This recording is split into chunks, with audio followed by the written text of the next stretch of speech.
सभी को स्क्रीन दिखाई दे रही है? जय हिंद सभी को, स्वागत है आप सभी का मेरे साथ। मैं स्क्रीन शेयर शुरू कर रहा हूं। आज हम सीखेंगे फिजियोलॉजी एंड स्पोर्ट्स इंजरीज। क्या सीखेंगे? फिजियोलॉजी के बारे में, यानी कि किस तरीके से हमारा शरीर काम करता है उसका कुछ हिस्सा सीखेंगे। सब कुछ तो नहीं, कुछ हिस्सा, क्योंकि ज़्यादा डिटेल तो है ही नहीं आपके सिलेबस में, और ज़्यादा डिटेल कराऊंगा तो पूरी किताब ही बन जाती है इस पर। फिजियोलॉजी एंड स्पोर्ट्स इंजरीज, किस प्रकार की चोटें लगती हैं, कैसे पहचानें कि कौन सी चोट है वो, और क्या हम कर सकते हैं उस चोट से बचाव के लिए, और अगर चोट लग जाए तो लगने के बाद क्या करना है। ये सब चीज़ें हम पढ़ेंगे, ठीक है ना। हम पढ़ेंगे, ये जो आपका चैप्टर है, इस चैप्टर में हम पढ़ेंगे कि effect of exercise on cardio respiratory system, यानी कि व्यायाम का कार्डियो रेस्पिरेटरी सिस्टम पे क्या प्रभाव पड़ेगा, हृदय पर और आपके श्वसन तंत्र पर क्या प्रभाव पड़ेगा, मस्कुलर सिस्टम पर क्या प्रभाव पड़ेगा, फिजियोलॉजिकल चेंजेस क्या आते हैं एजिंग के हिसाब से, यानी कि जैसे जैसे उम्र बढ़ती चली जाती है तब किस प्रकार के बदलाव शारीरिक, फिजियोलॉजिकल यानी कि शरीर की क्रिया करने के क्षमता में क्या बदलाव आता है।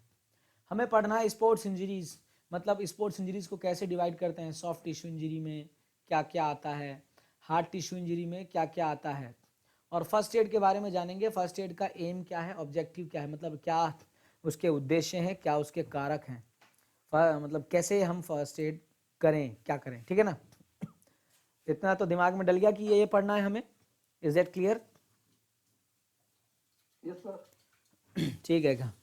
तो आपको इतना बिल्कुल क्लियर हो गया कि हमें पढ़ना है कि क्या फिजियोलॉजी है, यानी कि एक्सरसाइज सिस्टम का क्या फ़र्क पड़ता है हमारे रेस्पिरेटरी सिस्टम पे, हमारे मस्कुलर सिस्टम पे, हमारे कार्डियोवास्कुलर सिस्टम पे। ये क्लियर हो जाएगा। और हमें पढ़ना है कि स्पोर्ट्स इंजरीज क्या है, कैसे होती हैं, उनको क्लासीफाई करना है, और उसके बारे में जानना है कि फर्स्ट एड क्या है और कैसे करेंगे। चलिए बारी बारी से शुरू करते हैं हम।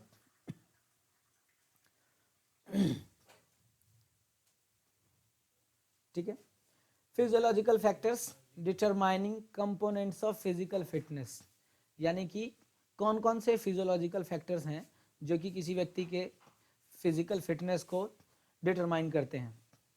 ठीक है, इसके बारे में जानेंगे। जैसे स्केलेटल सिस्टम, किसी व्यक्ति का मस्कुलर सिस्टम, उसका नर्वस सिस्टम, उसका एंडोक्राइन सिस्टम, उसका कार्डियोवास्कुलर सिस्टम, उसका मेटाबॉलिक रेट, उसका रेस्पिरेटरी सिस्टम, उसका डाइजेस्टिव सिस्टम, उसका यूरिनरी सिस्टम, उसका रिप्रोडक्टिव सिस्टम, हर चीज़ आप समझ रहे हो। उसकी हड्डियाँ कैसी है, कहीं वो चोटिल तो नहीं, कहीं वो जख्मी तो नहीं, क्या वो तंदुरुस्त है, उसकी हड्डियाँ कमज़ोर तो नहीं, उसका मस्कुलर सिस्टम कैसा है, उसका नर्वस सिस्टम यानी कि तंत्रिका तंत्र कैसा है, सोचने समझने की क्षमता ठीक है कि नहीं, कितनी बेहतरीन है कि नहीं, उसका एंडोक्राइन सिस्टम कैसा है, यानी कि हार्मोनल सिस्टम उसका, उसका कार्डियोवास्कुलर सिस्टम यानी कि उसके हृदय की क्षमता कैसी है, उसका मेटाबॉलिक रेट यानी कि एनर्जी को यूटिलाइज करने की क्षमता कैसी है, उसका रेस्पिरेटरी रेट यानी कि श्वसन क्षमता कैसी है, उसकी पाचन क्षमता कैसी है, उसका यूरिनरी सिस्टम यानी कि किडनी वगैरह कैसे काम कर रहा है, रिप्रोडक्टिव सिस्टम कैसा है। हर चीज़ किसी न किसी तरीके से व्यायाम से प्रभावित होती है, एक्सरसाइज से प्रभावित होती है। हर चीज़ ये डिसाइड करती है कि एक खिलाड़ी का स्पोर्ट्स ट्रेनिंग कैसा होगा और उस खिलाड़ी को इंजरी होने की कितनी संभावना हो सकती है। ठीक है ना। उसका देख रहे हो, क्लियर है इतना। यही आगे डिस्क्राइब करके लिखा है कि मेटाबॉलिक सिस्टम क्या करता है, एनर्जी पैदा करता है, कार्डियोवास्कुलर सिस्टम क्या करता है, ब्लड सर्कुलेशन कंट्रोल करता है, ऑक्सीजन का ट्रांसपोर्ट कंट्रोल करता है, मांसपेशियों में ऊर्जा की क्या मात्रा रहेगी उसे कंट्रोल करता है। ठीक है ना। रेस्पिरेटरी सिस्टम क्या करता है, हवा का लेन देन ये कंट्रोल करता है। यही सब डिटेल यहाँ लिखा हुआ है। तो बारी बारी से हम पढ़ेंगे इसके बारे में, और हमें सब, मैं आपको सब क्लियर कर दूंगा, बस आपको ध्यान रखने की जरूरत है। देखिए स्केलेटल मसल फैक्टर क्या है। स्केलेटल मसल फैक्टर मतलब कंकालीय मांसपेशी। कंकालीय मांसपेशी का मतलब होता है वो मसल जो हड्डी से जुड़ी है, वो मसल जो हड्डी हिलाने में मदद करती है।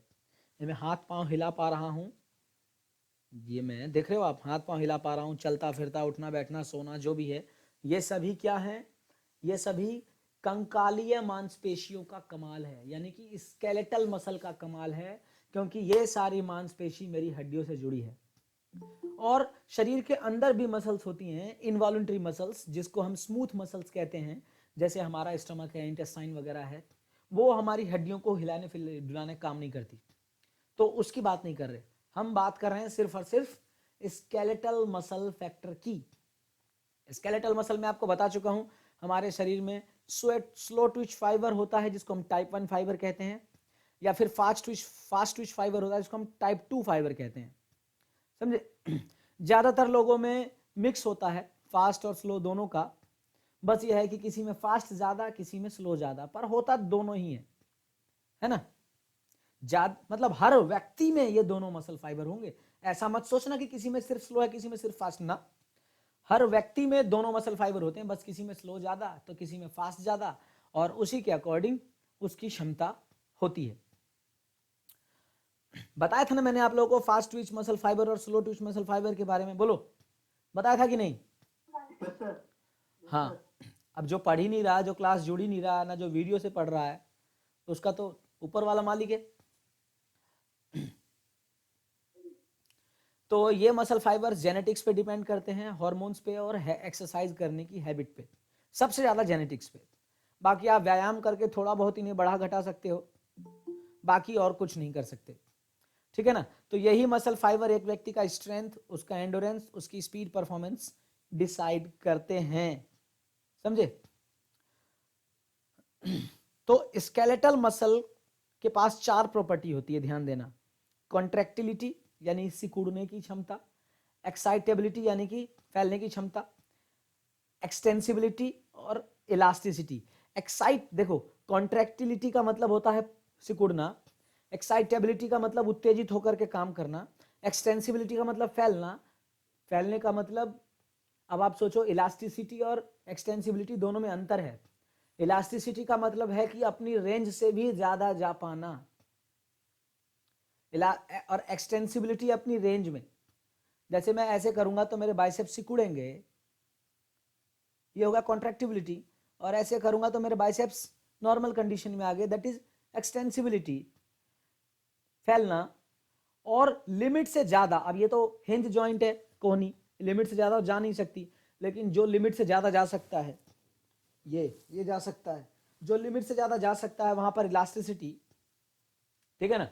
तो ये चारों मेन कॉन्ट्रैक्टाइल कैरेक्टरिस्टिक्स फोर्स पैदा करने में, स्पीड में, पावर में, इन सब चीजों में मदद करते हैं, ठीक है ना? देखो, ये मैं आपको पहले ही बता चुका हूं, पर फिर बता देता हूं। टाइप 1 फाइबर, जिसको हम स्लो ट्विच फाइबर कहते हैं, इनको हम स्लो ऑक्सीडेटिव फाइबर के नाम से भी जानते हैं। किस नाम से? स्लो ऑक्सीडेटिव फाइबर के नाम से भी जानते हैं। इनमें हायर कंसंट्रेशन ऑफ मायोग्लोबिन होता है, बहुत ज्यादा कैपिलरीज होती हैं, माइटोकॉन्ड्रिया भी ज्यादा होते हैं। क्यों? आपको पता है माइटोकॉन्ड्रिया क्या करता है? एनर्जी प्रोवाइड कराता है। माइटोकॉन्ड्रिया का काम क्या है? पचे हुए भोजन को तोड़ के ऊर्जा देना, यही काम है ना? और माइटोकॉन्ड्रिया के अंदर एरोबिक रेस्पिरेशन होता है। अब साइंस वालों को पता होगा एरोबिक रेस्पिरेशन क्या होता है, नहीं भी पता होगा तो मैं आपको पहले बता चुका हूं कि एरोबिक रेस्पिरेशन क्या होता है।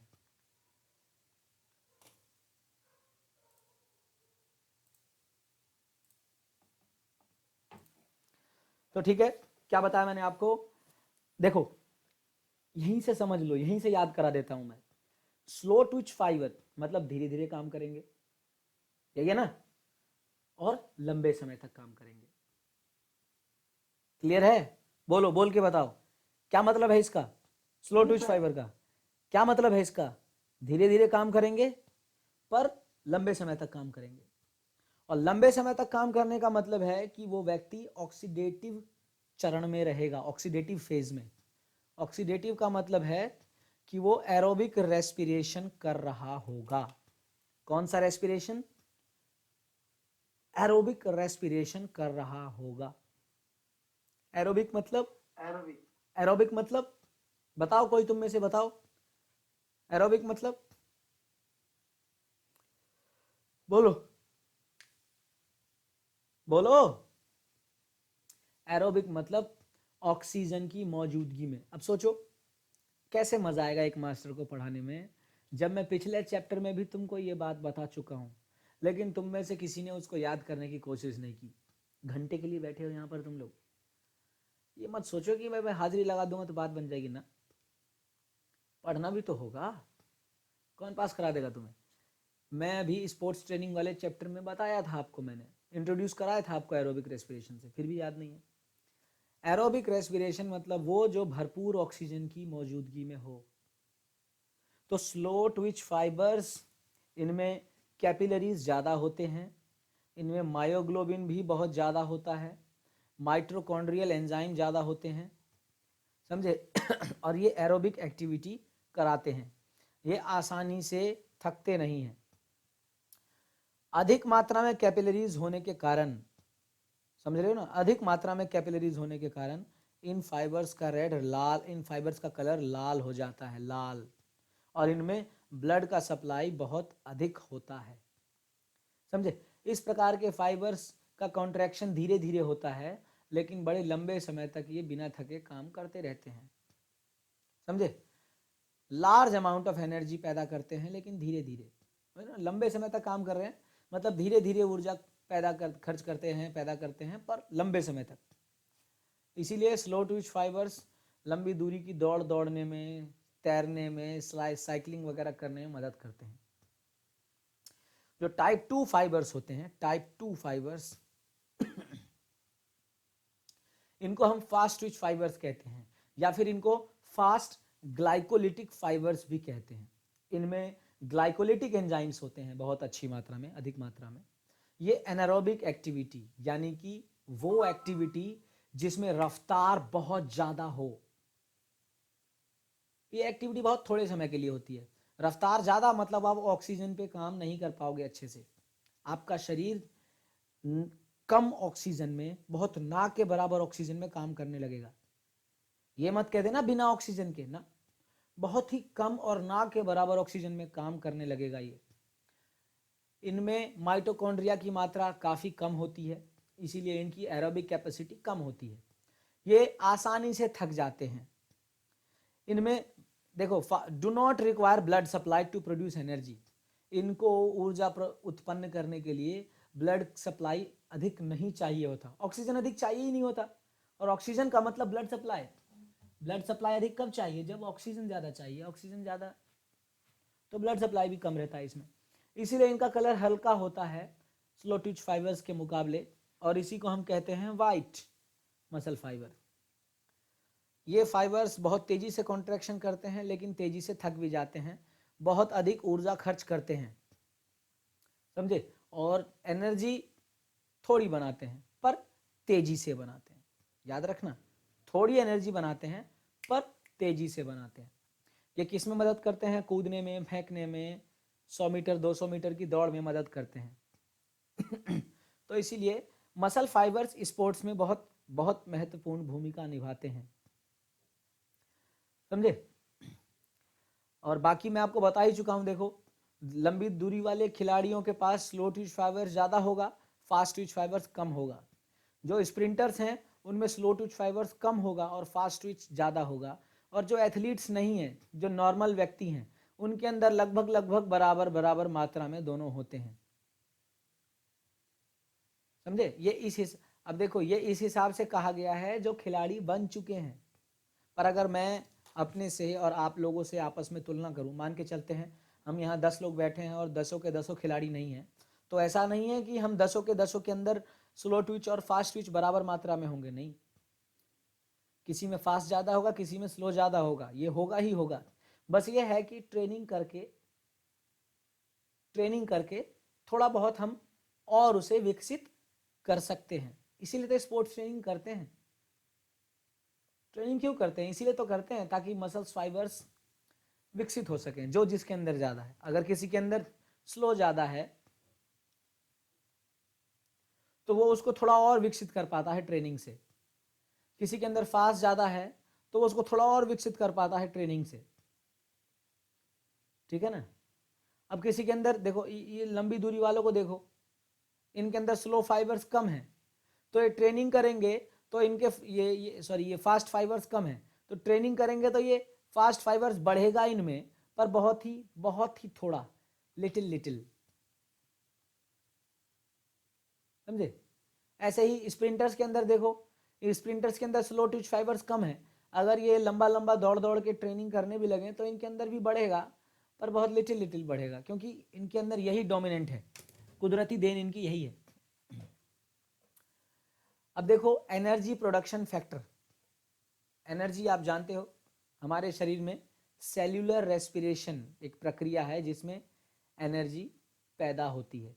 सेल्यूलर रेस्पिरेशन का मतलब क्या है, एक सेल की बात करें, एक सेल कोशिका, इसके अंदर न्यूक्लियस होता है, इस कोशिका के अंदर भोजन टूटता है।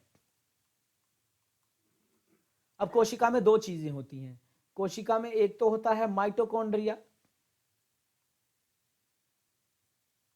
माइटोकॉन्ड्रिया के अंदर भोजन टूटेगा तो वो कहलाएगा एरोबिक, और जब सीधा कोशिका के अंदर मौजूद साइटोप्लाज्म, समझे, किसमें, साइटोप्लाज्म में भोजन टूटेगा अगर,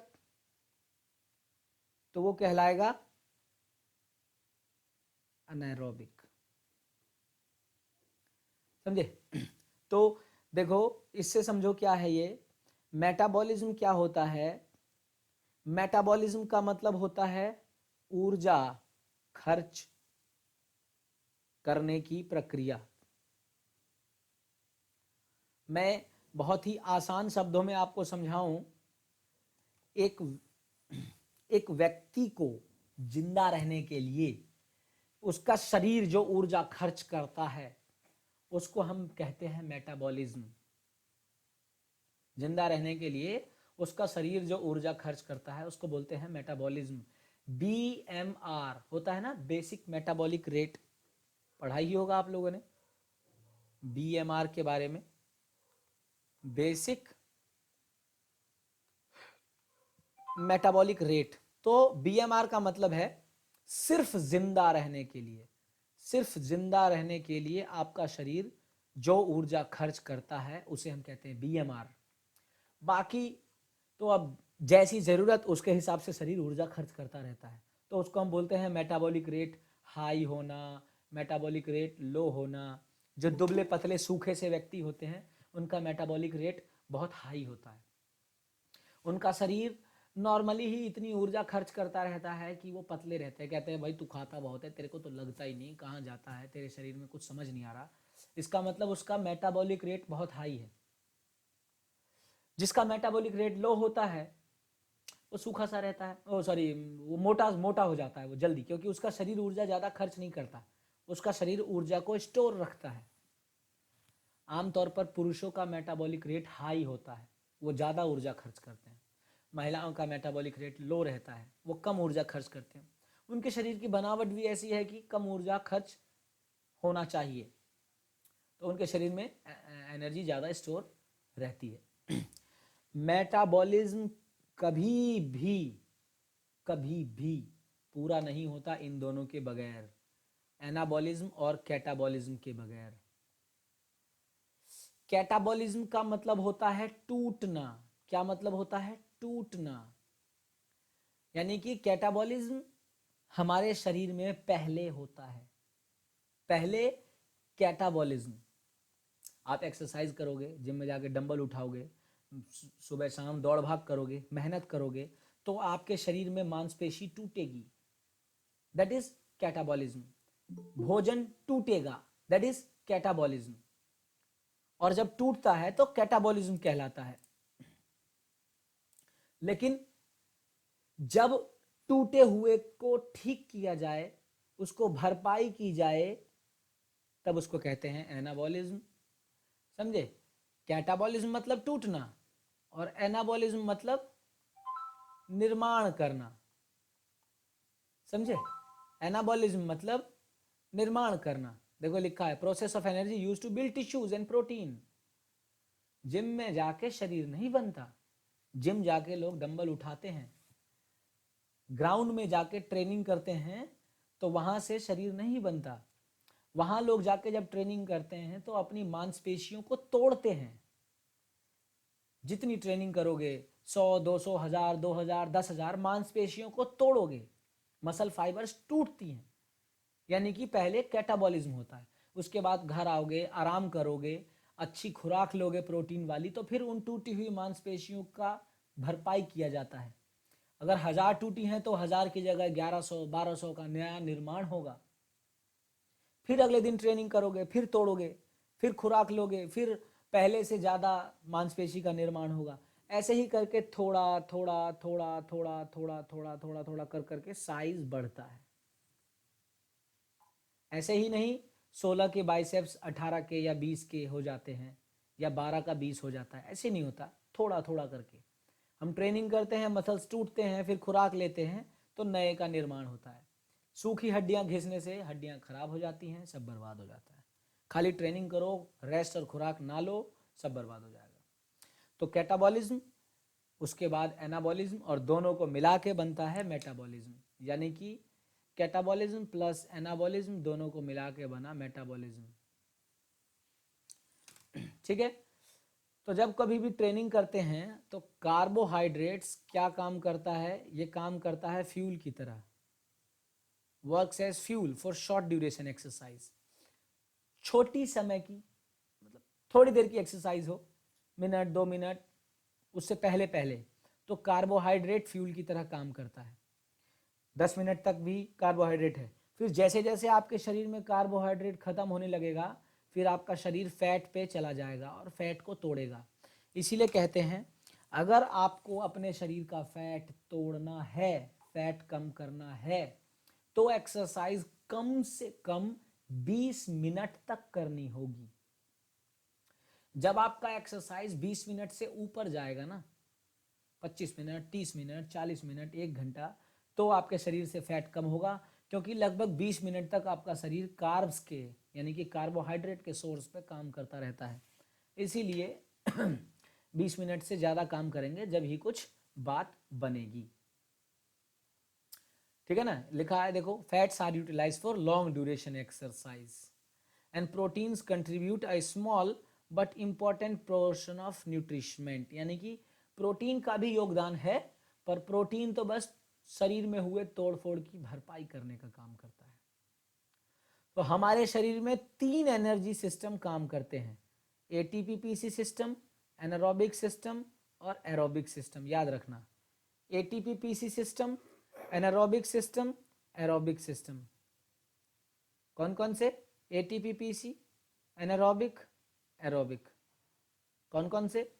एटीपी पीसी, एनारोबिक, एरोबिक। ये 3 सिस्टम काम करते हैं। एटीपी पीसी या सीपी, कुछ भी कह लो आप, पीसी सीपी एक ही बात है। क्या होता है? Adenosine try phosphate creatine phosphate, ये है इसकी पूरी full form. Adenosine triphosphate creatine phosphate energy system. ये एनर्जी सिस्टम जब काम करता है तो 10 सेकंड से कम तक ये चलता है।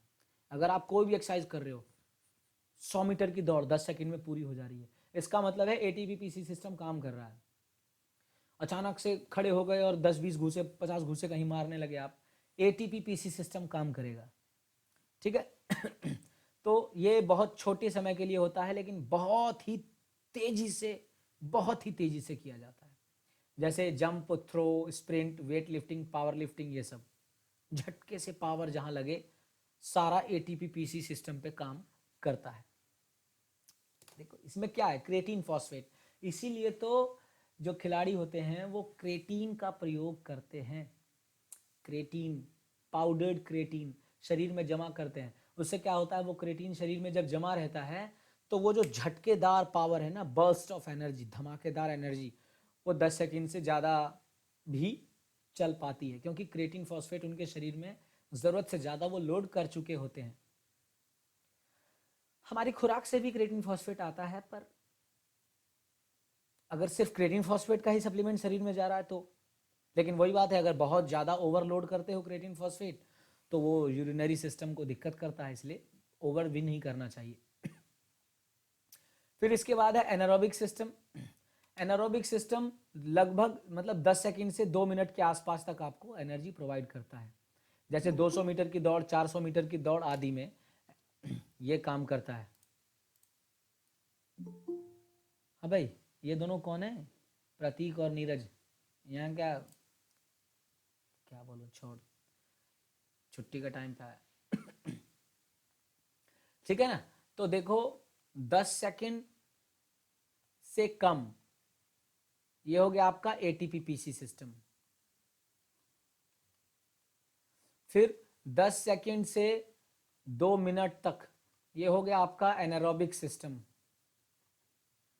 फिर 2 मिनट से ऊपर अगर आप जा रहे हैं, लंबा टाइम तक कर रहे हैं, 2 मिनट से ज्यादा, तो ये हो जाता है आपका क्या?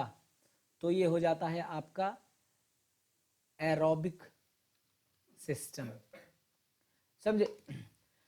एक बात याद रखना, एरोबिक सिस्टम और एनारोबिक सिस्टम एक साथ काम करता रहता है, लेकिन जैसी एक्टिविटी आप करते हो उसके हिसाब से ये एक्टिव होते हैं, फिर डाउन हो जाते हैं, फिर एक्टिव होते हैं, फिर डाउन हो जाते हैं। कैसे? समझो, सपोज करो मैं फुटबॉल खेल रहा हूँ, जरूरत पड़ी, बॉल आई मेरे पास, बॉल को लेके बहुत तेजी से भागता हुआ गोल के पास गया, है ना, तो मेरा एनारोबिक सिस्टम एक्टिव है। बॉल मिस हो गई, फिर दोबारा किसी और से बॉल छीनी, मैं बॉल लेके भाग रहा हूँ, फिर मिस हो गई, फिर छीनी, फिर भाग रहा हूँ, फिर गोल मार, ये एनारोबिक सिस्टम काम कर रहा है। लेकिन जैसे ही मेरा एनारोबिक सिस्टम खत्म होगा, मेरी रफ्तार धीमी हो जाएगी, मेरी रफ्तार ऑटोमेटिक धीमी हो जाएगी, फिर मैं एरोबिक पे काम करने लगूंगा, फिर मैं थोड़ा धीरे धीरे भागूंगा पूरे ग्राउंड में, मतलब थोड़ी स्पीड कम करके और दूसरे खिलाड़ियों की सपोर्ट करने, मदद करने में। फिर जब तक 2 4 5 मिनट में मेरे अंदर दोबारा से थोड़ी एनर्जी जमा होगी, है ना, तो फिर मैं बॉल के पीछे तेजी से भागूंगा, तेजी से काम करूंगा, यानी कि फिर मेरा एनारोबिक सिस्टम एक्टिवेट हो जाएगा। समझ रहे हो? साथ के साथ चलता है एनारोबिक सिस्टम, एरोबिक सिस्टम। जैसे जैसे शरीर में हुआ, कभी ज़्यादा, कभी ये ज़्यादा, कभी वो ज़्यादा, जैसा आपको ग्राउंड पे काम करना है, जैसा आपको ज़रूरत है, उसी के हिसाब से एनारोबिक और एरोबिक एक साथ काम करते रहते हैं। समझे? पर यह है कि एनारोबिक थोड़े समय के लिए चलता है, लगभग 1.5 2 मिनट तक आपका एनारोबिक काम करेगा, फिर एनारोबिक खत्म हो जाएगा तो आप एरोबिक पे आ जाओगे। इतना समझ में आया? बताओ, बोलो। Yes sir. आया सभी को इतना समझ? बाकी कहाँ है? Yes sir.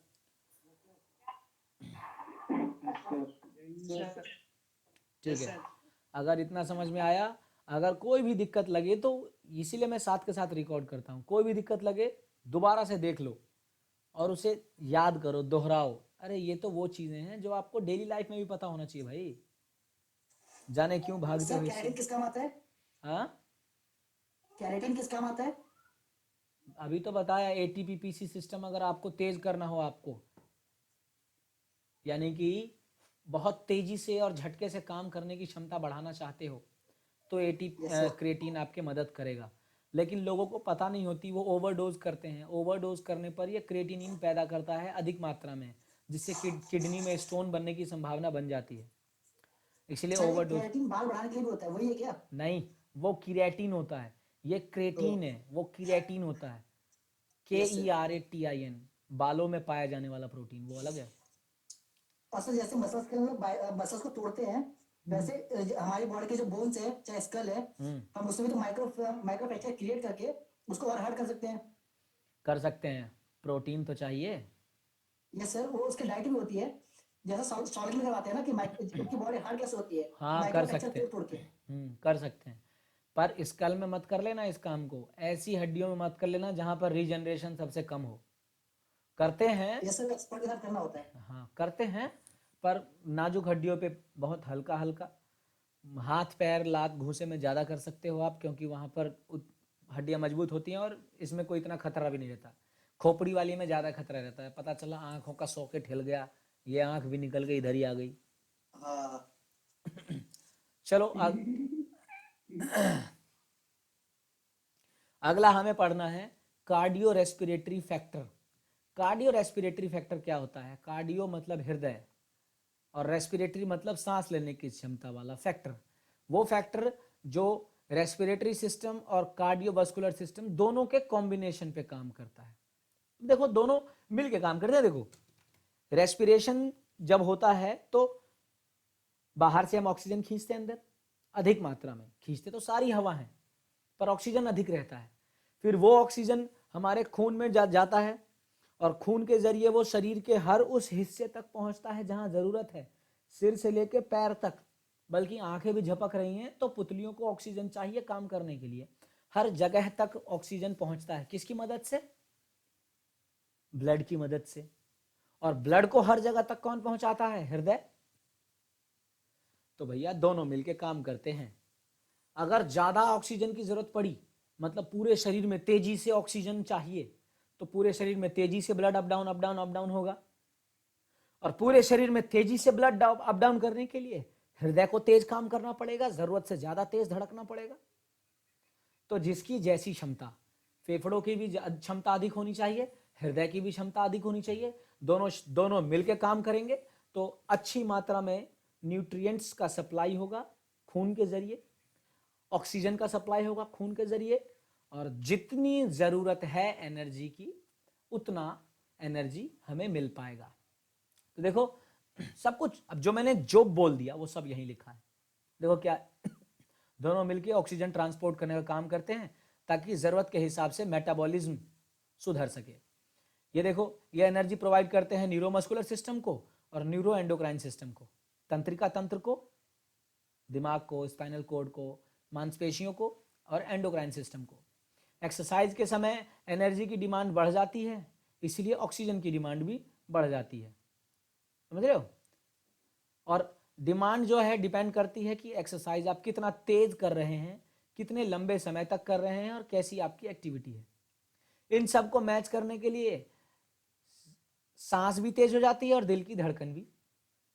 वही बात लिखा है, पल्मोनरी वेंटिलेशन भी तेज हो जाता है, एक्सटर्नल रेस्पिरेशन भी तेज हो जाता है, इंटरनल रेस्पिरेशन भी तेज हो जाता है। इंटरनल रेस्पिरेशन का मतलब होता है अंदर ही अंदर ऊर्जा को तोड़ना।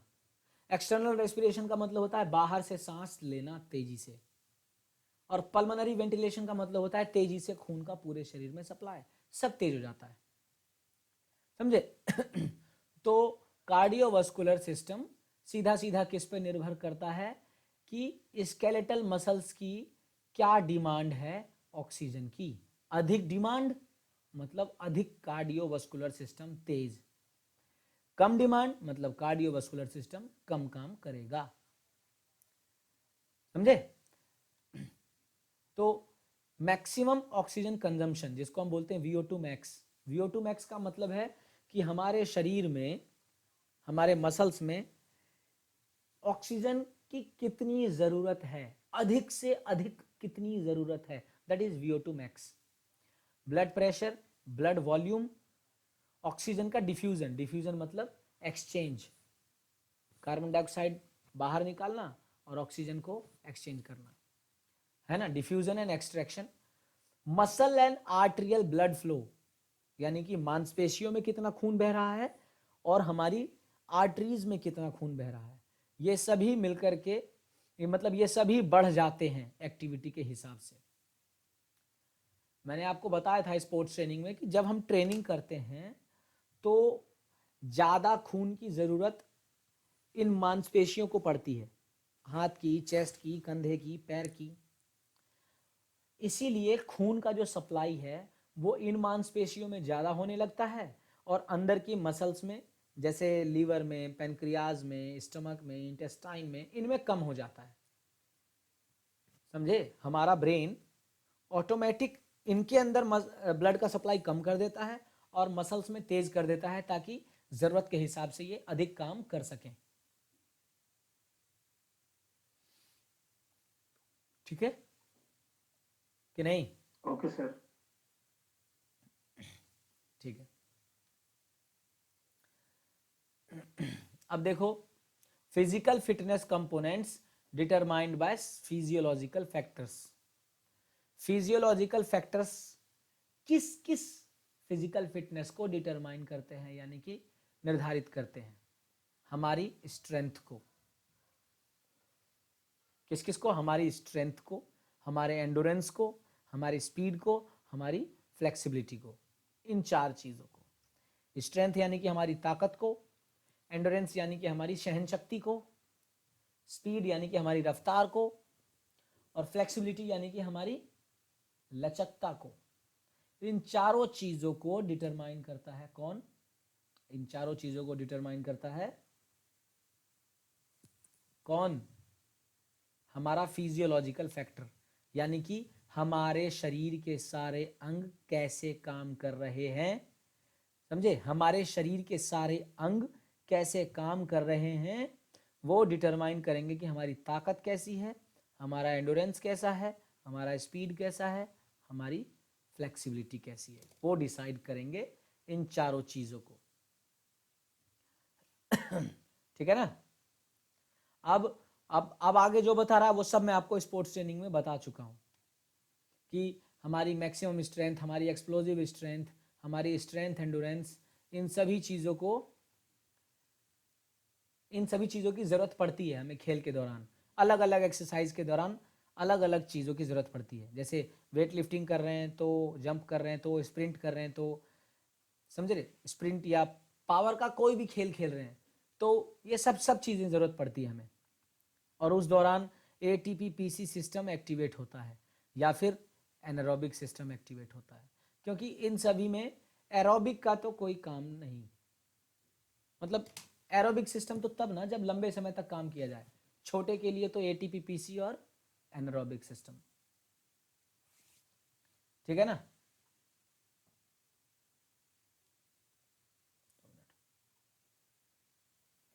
देखो क्या दिखा रहा है। वो वेट लिफ्टिंग में बताना चाह रहा है कि किस तरीके से वेट लिफ्टिंग के दौरान एटीपी पीसी सिस्टम काम करता है। मैंने आपको बताया कि ATP PC system short term के लिए काम करता है, 10 सेकंड 15 सेकंड के लिए। तो वेट लिफ्टिंग इससे ज़्यादा देर के लिए तो होती नहीं है। पावर लिफ्टिंग उठाया, दिखा दिया, हटा दिया, है ना? एंडोरेंस यानी कि जब लंबी दूरी की बात की जाए, लॉन्ग ड्यूरेशन की बात की जाए, जैसे कि साइकिलिंग हो गया, स्विमिंग हो गया, या लंबी दौड़ हो गई, इस दौरान एरोबिक सिस्टम ज़्यादा एक्टिवेट रहता है। जब स्पीड की बात हो गई, बहुत तेज स्पीड 100 मीटर 200 मीटर में, है ना, इस दौरान फिर से एटीपी पीसी एक्टिवेट रहता है। मैंने आपको बताया, क्योंकि ये तो बहुत थोड़ी समय के लिए होते हैं ना। 100 मीटर थोड़ी समय के लिए होता है, 200 आ गया तो ये थोड़ा ज़्यादा हो जाता है, तो इसमें एनारोबिक भी आ जाएगा। और फ्लेक्सिबिलिटी, जब हम फ्लेक्सिबिलिटी करते हैं तब बहुत ज़्यादा हम हाई एक्सरसाइज नहीं कर रहे होते, तो हमारा शरीर नॉर्मल कंडीशन में भी रहता है। हाँ, नींद आ रही है? किसे?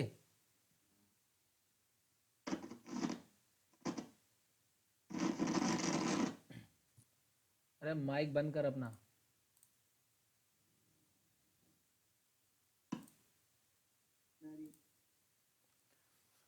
फ्लेक्सिबिलिटी यानी कि स्ट्रेचिंग करते समय, योगा करते समय हमारे मसल्स, अब मैंने आपको पहले ही बताया था, पिछले मतलब स्पोर्ट्स ट्रेनिंग में भी बताया, जब हम फ्लेक्सिबिलिटी कर रहे हैं तो मसल्स भी स्ट्रांग होने चाहिए जो जॉइंट्स को संभाल सकें, और जॉइंट्स के पास हमारे टेंडन्स, लिगामेंट्स भी स्ट्रांग होने चाहिए जो जॉइंट्स को संभाल सकें।